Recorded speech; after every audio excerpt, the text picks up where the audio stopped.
오늘 본문 잠언 17장 역시 여러 가르침이 담겨 있습니다. 오늘은 마음과 인생이라는 주제에 집중해 보겠습니다. 3절은 우리의 마음을 다시 한번 살피게끔 합니다.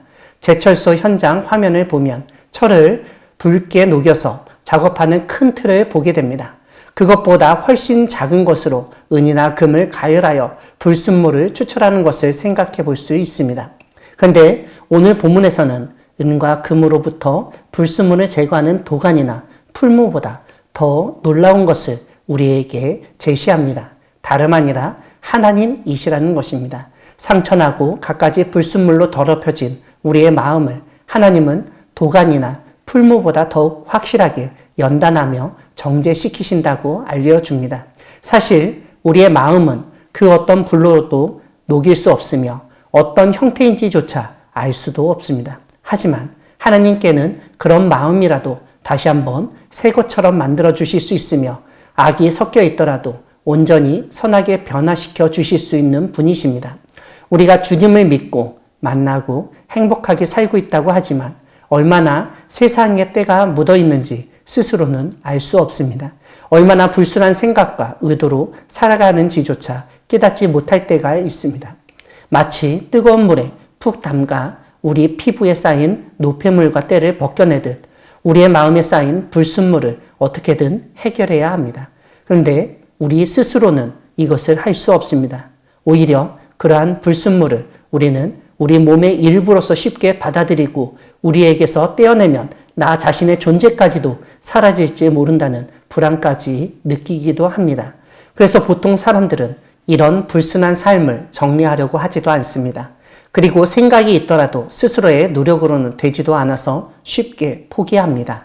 하지만 하나님은 이 모든 것을 은, 금, 철을 녹이는 풀무보다 더 뜨거운 불길로 태워버리시고 녹여버리십니다.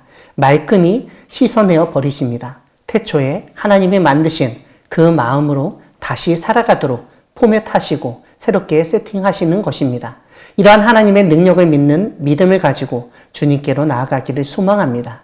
있는 모습 그대로 우리의 추한 모습을 주님 앞에 내어놓고 온전히 해달라고 간구할 때 하나님은 불순한 생각과 잘못된 삶까지도 온전히 고쳐주실 것입니다. 12절에서는 인생에 있어서 가장 당혹스럽고 피해야만 하는 상황이 무엇인지를 말해주고 있습니다. 그것은 다름 아니라 미련한 자를 만나는 것입니다. 여기서 만난다는 말은 눈을 마주하고 얼굴과 얼굴을 맞대면하는 상황을 의미합니다. 이런 상황을 피해야만 한다는 것입니다. 이보다는 차라리 새끼를 빼앗긴 암곰을 만나는 것이 낫다고 설명합니다. 우리가 잘 알듯이 짐승은 자기 새끼를 잃었을 때 극도로 흥분하고 사나워집니다. 이러한 위험한 순간이 미련한 사람을 만나는 것보다 낫다는 것입니다.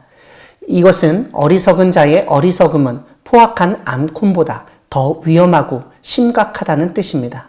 이것은 미련한 사람의 영향력이나 파급 효과의 심각성을 알려주는 말입니다. 즉, 주변 사람의 정신과 영적 상황을 완전히 초토화시키는 그의 말과 행위는 그 어떤 외부의 위협과 공격보다도 무서운 결과를 초래할 수 있다는 것입니다. 그러므로 공동체는 구성원 중에 미련한 자가 없도록 더욱 공동체 구성원들을 잘 섬기고 서로 지혜를 나누며 교육하고 받는 것도 중요한 과제인 것을 깨닫게 됩니다. 16절에서는 미련한 사람이 돈을 들고 지혜를 사려고 하는 모양을 그리고 있습니다. 지혜가 없으니 지혜를 사려고 하는 것이 당연한 것 같지만 사실 무지한 사람에게 지혜는 얻기 힘든 것이란 의미가 강합니다. 즉, 얻을 수도 없는 것을 사려고 돈을 가지고 나온 그의 모습이 안타깝다는 분위기입니다. 우리가 잘 알다시피 지혜는 돈으로 살 수 있는 것이 아닙니다. 오늘날 우리는 지식을 돈으로 살 수 있다고 믿습니다. 물론 돈으로 살 수 있는 지식도 있습니다.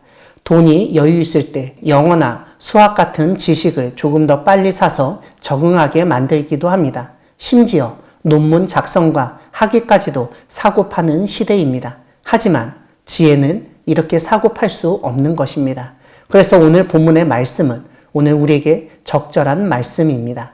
대부분의 사람들이 지혜까지도 살 수 있다고 여깁니다.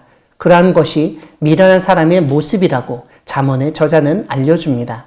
사랑하는 광야교회 성도 여러분, 하나님은 마음을 단련하시고 지혜를 주실 수 있는 분이십니다. 그러한 능력을 가지신 주님을 과소평가하지 말아야 하겠습니다. 특별히 하나님의 지혜를 세상에서 살 수 있는 것처럼 여기지 말아야 합니다. 그런 생각 자체가 미련함이고 무지함입니다. 오직 주님의 은혜로 주어지는 선물에 감사하며 하나님이 기뻐하시는 삶을 살아가는 우리 모두가 되기를 소망합니다. 아멘.